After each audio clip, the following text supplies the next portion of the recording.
Lovely. Okay, so thanks for having me. A little bit worried that the other session is more popular, but we'll try and not dwell on that too much. But you guys are in for a treat, okay? Let me just tell you. So what we're going to do is I'm going to briefly, if you'll indulge me, tell you a little bit about me. I want to look at the future of sales, which is a conversation I think we've all been talking about a little bit. The future, well, what are digital credentials, how we've used them at Pearson, and what your takeaways are, why you should care, basically. Full disclaimer, so when I first started looking at digital credentials, we did not have a digital credentials product to sell at Pearson. Then we bought Credly. Now, to be really clear, I may think of myself as very important, but Andy Bird, our CEO, did not ask me whether we should buy Credly or not. So it's a happy coincidence that the digital badging company that I was using actually became part of the Pearson family, and now I'm working closely with them. So it might seem like I'm plugging Credly here, but genuinely, I was using digital badges at Pearson way before we acquired them. It's a coincidence. Promise. Okay? So me and three. So I'm the RevOps Director of Pearson Workforce Skills, and I'm a sales tech geek. Okay, I love playing around with new tech and trying new things. We've got a really exciting tech stack at Pearson. I live on an island off the coast of Essex, which gets cut off by the tide, at high tide, which is quite fun. It's called Mersey Island. If you've not been there, it's a beautiful place to go. That always blows people's minds. When I tell people that, my American colleagues, they're like, what? And then they look it up and they're like, how small is it? It's like, yes, it's really very small. But we have a Tesco's. That doesn't mean anything to them. And I play rugby on the weekends, still, at age 41. I know I look younger, but I got smashed in the face by a rather large human being on Saturday, and that's why I'm a bit nasal today, because I did break my nose on Saturday. So that's fun. And I'm a father of three. 11-year-old, 8-year-old, and a 4-year-old who will tell you, if you spoke to him, that his birthday is in 2 days, or 3 days, or 4 days. It's very close. He's not sure, but he knows it's happening very soon. He's very excited. So the future of sales. So the next section, I want to kind of make us think a little bit. I'm going to put some things up, and it's to kind of question where we're going, okay? You can feel free to disagree with me. You can feel free to contribute if you want. I just think there's some really interesting things we should be thinking about. So first things first, where are sales going? So I loved this McKinsey & Company article, but there's lots of them similar. It's really interesting that we've talked about hybrid, and hybrid's bullshit, right? Sorry, am I allowed to swear? I don't know, I did. And we talked about that earlier, and I do agree with that, so apologies for that. But these were the 5 recommendations that came out strongly in that paper. So channel, we need an omnipresent, omni-channel approach. That sounds very exciting. Reach, we need greater reach and greater growth. I think that's always been true. When I was in sales, I'm still in sales, but when I was sort of definitely in sales, and I've done like the SDR role and the AE role, we always wanted more. Data, I totally agree with this. We need end-to-end insights, but I think we're all drowning in data, to be honest with you. Technologies, we need to optimize the tech. But the last one is the one that I think is really important from a digital badging point of view. So we need to cultivate next-gen sales capabilities and attract more diverse talent by becoming a learning organization. Okay? And I'm going to talk about it a little bit in a bit, but what's really interesting is if you look at the research about the generational differences in perceptions to learning and development. So are there any Gen Zs in the house? You? You put your hand up. There's no Gen Zs here. I don't even know exactly what Gen Z is, but they're very young. And they're probably rolling their eyes at me at the moment. There's some dudes over here that work for Spotify. That's really cool. So Gen Zs, and to an extent millennials as well, prioritize learning and development in a job selection over maybe pay and other benefits. Like that's what the research tells us. Like learning and development opportunities. I think that's really interesting. Us older folk in the house, I am not a millennial, despite looking like it. I am more Gen X. We didn't used to do that. That's quite foreign to us. Are you going to prioritize learning and development opportunities over pay and benefits? And interesting. Where's my company car? No, we don't have those anymore. Right. So where are we going from a talent and recruitment point of view? So how many of you look at CVs when you're recruiting? Play the game. All of you. All of you look at CVs, most of you. We'll say it's 90% there. So is the CV dying, is the question. Okay, it's another article which talks about meet the recruiters ditching poring over those CVs and looking for other things. Now, there are different schools of thoughts with here. I don't think the CV is going to die, to be really clear. I'm just trying to be provocative for fun. But I do wonder what the problems we have with CVs are and if there's a better way of doing it. So CVs are time-consuming. Do they verify their skills? Has anyone ever lied on a CV, do you think? Oh, she was, this one, straight up. You got to watch her. Okay. It's a rhetorical question. It's fine. Okay, so, yeah. People do, right? People will do all sorts of things on CVs. There's some really interesting articles about the level of MBA fraud out there, which is really quite scary. People who claim they've got MBAs and they don't. Mad. Okay. Unconscious biases. There's an argument to say there's unconscious biases when we look at CVs. I think we all make a real effort not to have that, but you could argue that that still is happening. And are you hiring based on the candidate's past rather than what they can actually do? And can you verify their skills? That's sort of the question we should be asking ourselves. So where are we going from an L&D? L&D is a benefit. I've kind of already got ahead of myself with this slide. But Gen Z is highly motivated to grow their careers, with 76% of them seeing learning as key to their advancement and key to actually finding a job as well. Now, we shouldn't just play to one generation, right? But actually, you can see the evidence supports millennials feel like this as well. And actually, this is a cultural shift that is happening. Has anyone else noticed this out of interest? People notice that this change is happening, yeah? Do you want to tell us about it? I'm going to pick on you. The previous organisation I worked with, I would say, were not even millennial salespeople and were not very interested in any form of learning. And I work with mostly mid-20s at the moment or younger, and they are so hungry for learning. It's like really invigorating. Almost too hungry sometimes. Yeah, a bit keen. Yeah. Interesting. Brilliant, and it's kind of good news for anyone in sales enablement in the room, right? This is a trend that's happening, so hopefully that's all positive for all of us. So this is not my anecdote, but a colleague of mine was saying he was recruiting for salespeople, and in the interview they were asking whether they have sales enablement in the organisation at all, and then they were just backing out of sales. Absolutely.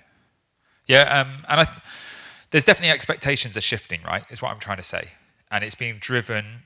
The research tells it's being driven by younger generations, but there's obviously exceptions to that rule as well, right? You shouldn't be lazy when it comes to the good old Gen Xers or the baby boomers that you might have. They still need learning as well. And then we talk about the future of work. So again, full disclosure, Fathom is now part of Pearson. If you've never heard of Fathom, it's quite an interesting company. They're looking at what companies will look like in 5-10 years' time. In all of your companies, you probably have a strategic workforce planning person who you don't even know exists. Okay, and they're working out how many roles are going to be augmented by technology, how many roles are going to be completely automated by technology, but crucially where your skill gaps are. Okay, and what things you're going to need. Okay, so if we've got this idea that a skill gap's happening, and the real picture is very nuanced, right? It changes from country to country depending on the skills makeup there, and it also changes from company to company as well. But essentially, the long and the short of it is that governments, individuals, companies all need to understand how technology is going to shift their company. And I'm sure we've all seen that over COVID. So this is they were all kind of things that I thought we should be thinking about. So talent is crucial to our success, and we want to attract it. We want to reinvent our approach to recruitment and talent to ensure we recruit or promote based on skills people have. Our workforce expects us to invest in their development. In fact, they see it as a benefit. And AI is going to automate the way we work, okay, or augment, okay? So what are digital credentials? So this is an example of a digital credential, and it looks like the formatting has gone awry on this slide. Brilliant, apologies for that. But you've got an example here on the right-hand side of Adobe Certified Expert. So, God, I really chose some crap colours there, didn't I? Okay, never mind. My dad's a sign maker. He would be really upset at this. Please, no one take a picture. Yeah, you've got the Adobe Certified Expert there. So for those of you who've ever done any sort of Microsoft, Adobe, VMware, some sort of certification, you may have now got a digital badge afterwards. Crucially, that digital badge is tied to you as an individual, okay? And it's verified to you as an individual.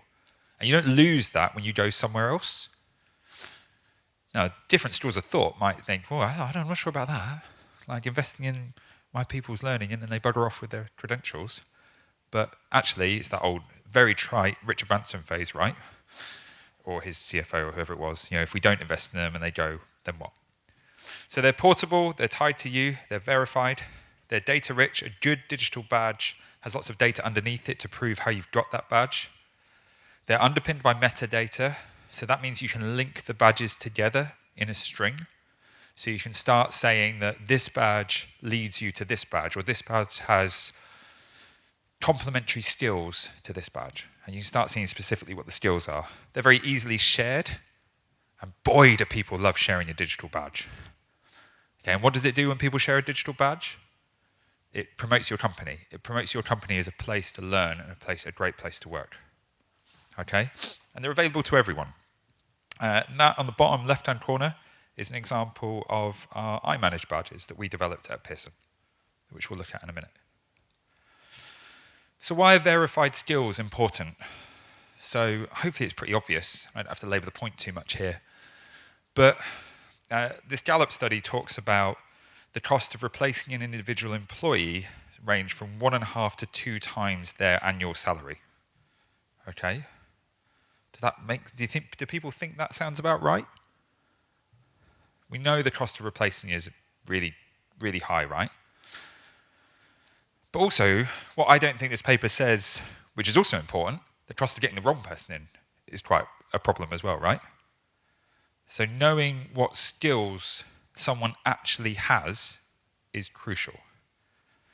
I'd encourage you, if you do nothing more from this, if you think, well, digital badges aren't for me, and I saw right through that guy, he was trying to sell us Credly, then just start looking at what digital badges people have when they're coming to interview for you. Okay? Just start asking that question or looking at what they're sharing. And maybe start asking yourself, how do they link to what you're trying to do? So a lack of visibility into current skills prevents organizations from maintaining and acquiring the skills they need to succeed. If you don't know what skills you have in your organization, how can you plan for the future? Okay? So I know in Pearson now, I've got over 100 people that have got basic's the wrong word, foundational, let's say, sales skills. Okay? I've seen the impact of those sales skills. I can relate the impact to them getting those badges, which I know have been proven that they've got those skills, to their results. I've also got a smaller set of people that have got negotiation skills that have been verified. I've got another group of people that have got account planning and territory management skills applied. I've got people who have got coaching, mentoring, manager skills that I can verify. And not all of these people are coaches or managers. In fact, in the sales one that's really interesting, we had some people do our sales credentials who weren't salespeople. But they saw sales skills as something that could benefit them, or they were intending on moving to sales. Yay. We always like that. It's funny. I always go off on a tangent, so be careful. Working with Americans and their perception of sales is very different. Is there any Americans here? And you might disagree with this, but like in Britain, we can be a bit grumpy about salespeople. When you go to a dinner party, we talked about how telling people you work in sales enablement is a bit confusing, but when people go, what do you do? You're like, sales? Americans, you're like, yeah, sales. Anyway, that's a bit of a side, but I love it. Love the enthusiasm. So we argue, and we probably would, right, because we're the world's learning company, that building skills-based culture centered on verifiable skills is essential. Okay? And you should invest in your employees' development because that is what is going to grow your business. Okay? And here are just some, again, brilliantly coloured stats. Sorry, I didn't involve marketing in these slides. Sorry, marketing. We've got 50 million digital credentials earned and managed on Credly. This was in 2020. Digital credentials, there were 700,000 shared a month. people love to share them. What's really interesting is it drives website traffic. The most website traffic to Credly that we can see that is generated to our own Credly website actually comes from people sharing your Credly badge. But it also drives traffic to your website as well, because you link that badge to whoever you are, if you do it properly. Okay? So what have we done at Pearson? So I've got still a bit of time, so we're all good. So we currently have a catalogue of 16 digital credentials. And we're growing them all the time. So we have digital credentials for trainers, sales skills, which we call iSell, management skills, which we call iManage. Did you see what we did there? It was very clever. Mentoring and coaching skills. And we've recently rolled out some DE&I training, which we've called inclusive learning, and we've accredited that with a digital badge as well. So you can see that it actually started, I've kind of put these in a bit of a bad order, but it started with the iSell idea, and you can see how it's grown. Okay? So let's just look at iSell and iManage. So we've issued over 400 badges in total. Not 400 people, to be really clear, but 400 badges in total. Some people have got multiple badges. There are 4 levels of sales badges and 3 levels of manager badges. And what we can see is really clearly mapped skills and evidence. So you can't just complete the course and get your badge. That's not how it works. Okay, you complete the course, and then I think it's one of the big things we've learned actually, is to get more sophisticated about how we capture the evidence as to whether someone's actually doing the skill or not. We started off by going, well, the manager's going to assess them. Yeah. And some managers did that, which was great. Some didn't. Okay. Then we said, oh, they're going to fill in a form and tell us how wonderful they are. Salespeople are really good at that. And then we fortunately invested in Gong. Gong's getting a lot of press today, a lot of promotion, but it is really good, and I probably shouldn't say that, but there are others available. But we then started using Gong to actually verify using scorecards. Okay. So we saw really clear skills mapping and evidence, and now what we've seen is really great engagement. Okay, so people love them. I was really skeptical, despite being the person that kicked this off. I was like, are people really going to go for a digital badge? Perhaps this is where Ben's coming from, I don't know, but people love to share them, and they love to have them on their LinkedIn. Okay. And then finally, we've got this idea of trusted, verified skills. And for this, I talk about someone called Bethany. That is really her name. So please don't look up Bethany from Pearson, because I didn't tell her I was going to talk about her. Bethany is Gen Z. She's sickeningly young. I play Hurdle with her every day. Hurdle, does anyone play Hurdle? Music. It's like Wordle, but for music. When she gets one, I don't get it, and when I get one, she doesn't get it. That's how it works with generational divides, right? So it's a bit of a rubbish game. But Bethany was amazing on iSell. She was just one of those candidates that you're like, oh, please keep talking. Please keep contributing. Can I have 10 of you on this course, please? Okay. And she did a great job of going through iSell. She worked through at a quicker pace than anyone else, and she demonstrated the skills that she has. We then asked her, because she was demonstrating them so strongly, if she wanted to be a trainer. And she was like, oh, I'm 21 years old. I can't be a trainer. They're all older, like you, Sam. They're really old.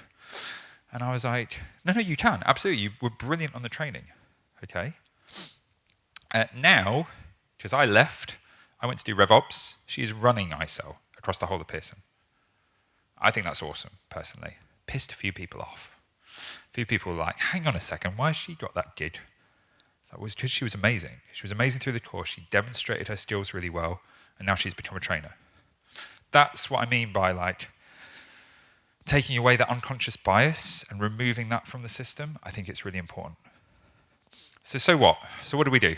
Full disclosure, I don't like the idea of stealing, Ben, but I'm also not sure it's sharing. I'm going to say we're recycling. So I'm recycling Cornel's idea from last year. His presentation was brilliant last year. And I've gone and taken that and recycled it. So the idea of sales velocity, if you don't know what it is, now is not the time for me to talk to you about it, but it's amazing. It's a really great idea. And I don't know if you're not presenting today? You are. Are we doing it later? Awesome. Stick around. He's great. Okay. So are you talking about sales velocity again? Yeah, okay. So I love this idea of sales velocity. I'm actually not a big fan of calculating it. I'm more a fan of it as a principle, like as an idea, okay, which is maybe just says a lot about my approach to maths, maybe.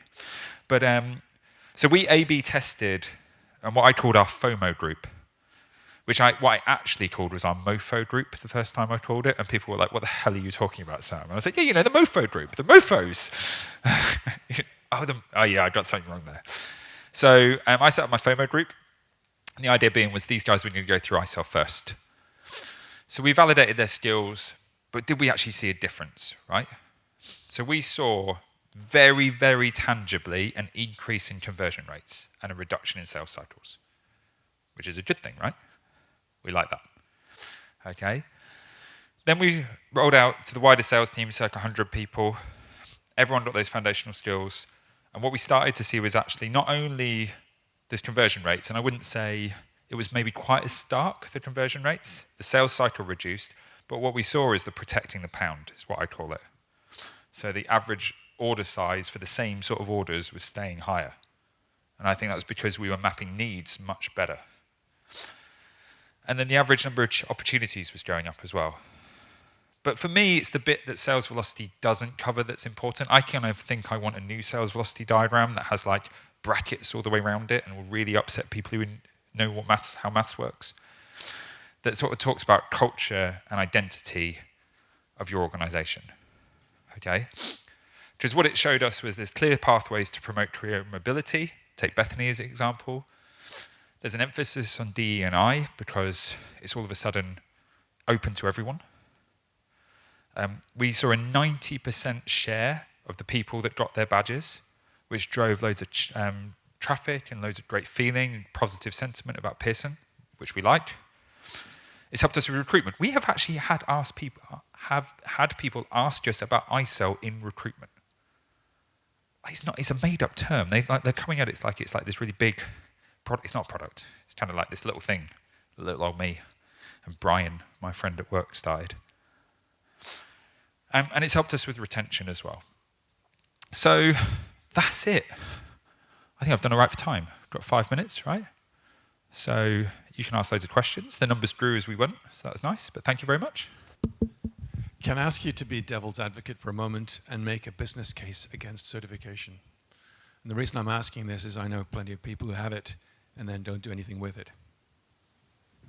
That's a fun question. Why wouldn't you do it? I guess, to maybe reframe that question slightly, like where can it go wrong? Okay? And I think, to me, there's probably the biggest failure that people do is they don't truly verify the skills. And therefore, the badge becomes worthless. Okay? I'm not interested in giving people a badge for completing a course. Like, that's not good. Like, and if I'm entirely honest, we've kind of done that a little bit with our DE&I course that we've done. It's sort of not out of my control, and it makes me a little bit uncomfortable. But then I can also see that it's a difficult one to actually verify that they're, it's a bit of a tricky subject, right? So I think that's the first mistake that people can make, okay? And then the other mistake people can make is not being really clear about how the various badges link together. You don't have to have all your badges from day one, but I think you should have a plan of your suite of badges, of where you're going. And that should relate to your sales methodology, really ideally, I think, if you're starting in sales. So, do you start off with sales development, or then do you have something fundamental? Do you have something for negotiation? So I'm not sure I'm answering your question purposely, but yeah, ish. Great. So I think I've just answered James's. So did you start with one badge or a whole catalogue? We actually started with 4, but where's James? Who's James? James, he's in another room. He's having a great time. Okay, so yeah, we started with 4, but one of them was the only one that was real. The other 3 were unicorns, if you like, but we filled in the gaps later. Okay, and then if there isn't the talent internally to build quality courses, How would one manage the quality and costs? That's a really interesting question. I guess I was quite fortunate that we did two things actually, to be really clear. One is we put people on iCell, so it was me, a guy called Brian, and then I grew the team a little bit. But all of those people, myself included, had day jobs. It was like one of those extracurricular activities that you don't get paid any money for, but you get to talk on stage a few months later. So yeah, that's fun. But we actually bought in the methodology, and we rebadged it. So we went out to tender and we bought in a methodology that we liked the look of. Because I don't think we could have written it and come up with it. We did truly interrogate what was going to work for us, and we looked at a number of providers, but yeah, that's how we did it. Oh. Why do you think Gen Z is more interested in learning than older generations? I'm not sure they are, right? Like, I think the workplace has changed around them. I think the workplace is offering less, and it's kind of offering learning and development opportunities. And they're kind of like eating what they've got, if you see what I mean. And then that's like a self-fulfilling prophecy, I would say. It's kind of my views. I think, so it's turning the whole question on its head, I suppose, in a way. Like, maybe it's us that's changed. It's us that are offering different experiences. But if you don't do it well, like if you say, oh, we're really, how many times do you ask in an interview, oh, tell me about the culture here, tell me about learning and development. Oh, yeah, we're amazing at that. Brilliant. But then you don't actually offer it. Maybe that's where it goes wrong. When you sell a good game and your company website sells a good game, but you don't actually deliver on it.